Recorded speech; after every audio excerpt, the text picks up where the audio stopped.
Le père de Nathan reconnaît tout de suite cette personne, c'est leur voisin. Le père de Nathan tout de suite il a 3 hypothèses. La première c'est que l'un des deux a peut-être installé cette caméra qui a l'air d'être une caméra espion pour s'assurer que l'autre ne le trompe pas. La deuxième c'est que peut-être qu'ils aiment se filmer en train de ken.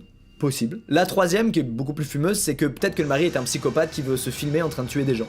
Bon, le père de Nathan a regardé trop de documentaires sur les serial killers. Mais malgré tout, ils décident de ne pas en parler à leurs voisins parce qu'ils se disent mais attends, c'est intime, c'est sûrement un truc privé et tout, on n'a pas à intervenir. Éteignons la télé, on fait comme si on n'avait rien vu, on passe à autre chose. Mais malgré ça, Nathan il a une petite curiosité morbide et pendant plusieurs jours, il va regarder en journée, à des moments random, s'il se passe un truc. Malheureusement ou plutôt heureusement, il va rien se passer de spécial pendant ces jours-là où il allume la télé et donc il passe à autre chose. Le temps passe, les semaines passent, Nathan repense un peu à cette histoire et un jour il décide de rallumer le récepteur.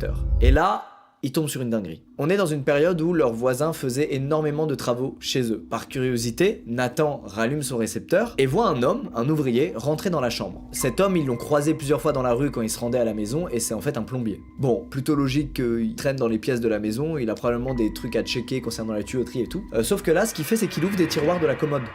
Il y a pas de tuyaux dans les tiroirs d'une commode. Nathan face à ça, il se dit tiens, bizarre. Il appelle immédiatement sa mère pour qu'elle vienne regarder avec lui ce qui se passe. Et là ce qu'il voit c'est horrible. Il voit cet homme qui prend les sous-vêtements de leur voisine et qui se met à les renifler.